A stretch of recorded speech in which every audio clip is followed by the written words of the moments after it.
सभी कामों को पूरा करने के बाद आज फिर नंदिनी अपनी डायरी खोलती है और पिछले कुछ दिनों में लिखे पन्नों को ऐसे स्पर्श करती है जैसे मानो इन पन्नों को छूकर पुरानी स्मृतियां एक एक करके उसकी आंखों के सामने से गुजर रही हों।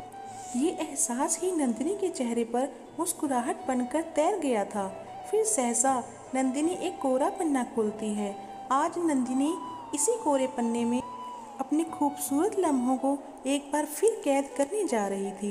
नंदिनी लिखती है, अगले दिन सुबह जब मैं स्कूल जाती हूँ तो घर से कुछ दूरी पर ही हल्के नीले रंग की शर्ट और ब्लैक पैंट पहने एक लड़का मुझे नज़र आया। पर्सनैलिटी काफ़ी अच्छी थी और ड्रेसिंग सेंस बहुत अच्छा था। शायद इसीलिए मेरा ध्यान उस युवक की तरफ गया था।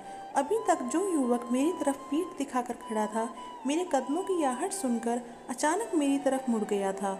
एक पल को मानो मेरे चारों तरफ सन्नाटा छा गया था और मेरी पलकें झपकना जैसे मैं भूल सी गई थी। तभी राहुल सर ने गुड मॉर्निंग बोलते हुए मेरे सामने चुटकी बजाई और मैं स्टैचू मोड़ से बाहर निकली। बदले में मैंने भी सर को गुड मॉर्निंग विश किया।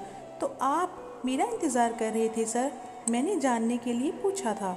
अब कहीं ना कहीं मुझे एहसास होने लगा था कि शायद राहुल सर जाने अनजाने मुझसे जान पहचान बढ़ाने और शायद मेरे करीब आने की कोशिश कर रहे थे। स्थिति को भांपते हुए मैंने अपने कदमों को तेज कर लिया था, पर मेरे कदमों के साथ राहुल सर ने भी अपनी गति बढ़ा ली थी। देखिए नंदिनी, मेरा घर भी यहीं पास ही में है। आप भी स्कूल जा रही हैं और मुझे भी वहीं जाना है, तो क्यों ना साथ ही स्कूल में चलें। जब मंजिल एक हो और राहगीर भी अच्छा मिले तो सफ़र का मज़ा भी दुगना हो जाता है। आंखों में आंखें डालकर राहुल सर ने इस बात के साथ बहुत कुछ कह दिया था। खैर, बात करते करते हम स्कूल पहुंच चुके थे। स्कूल में टीचर्स आपस में राहुल सर के बारे में बातें कर रहे थे कि राहुल अभी graduation with music 3rd year का छात्र है, काफ़ी प्रतियोगिताओं में भाग लेता रहता है और कॉलेज में भी एक होनहार छात्र है। ये सब सुनकर मुझे इतना तो पता चल चुका था कि ये राहुल सर कोई ऐसा वैसा इंसान तो नहीं है, क्योंकि काफ़ी लोग उनकी सराहना कर रहे थे और फिर उनका घर भी हमारे ही घर से थोड़ी दूरी में ही था। अब तक मैंने किसी से भी राहुल सर के बारे में कुछ भी बुरा नहीं सुना था। इसी तरह दिन गुजरते गए। सुबह का घर से स्कूल तक का सफ़र प्रतिदिन राहुल सर के साथ कटने लगा। आखिर में वो दिन आया जिसका इंतज़ार मुझसे ज़्यादा शायद सर ने ही किया था। रोज़ रोज़ के सफ़र में कहीं ना कहीं मेरे मन में भी राहुल के लिए कुछ कोमल भाव जन्म ले चुके थे। उस रोज़ राहुल सर ने सुबह के सफ़र को बीच में रोकते हुए मेरा हाथ अपने हाथ में लेते हुए कहा था, नंदिनी, पहले दिन से ही मुझे तुमसे एक लगाव सा हो गया है। तुम्हारी आवाज़ में तो जादू है ही, पर उससे भी ज़्यादा कहीं अच्छी मुझे तुम्हारी सादगी लगी। जीवन में किसी भी मोड़ पर जब मैं अपना हमसफ़र चुनूंगा तो सबसे पहले और आखिर में तुम्हारा ही हाथ थामूंगा। मुझे शादी की जल्दी ना आज है और ना ही कल होगी। मैं हमेशा चाहूँगा कि मेरी पहचान तुम्हारे साथ जुड़े।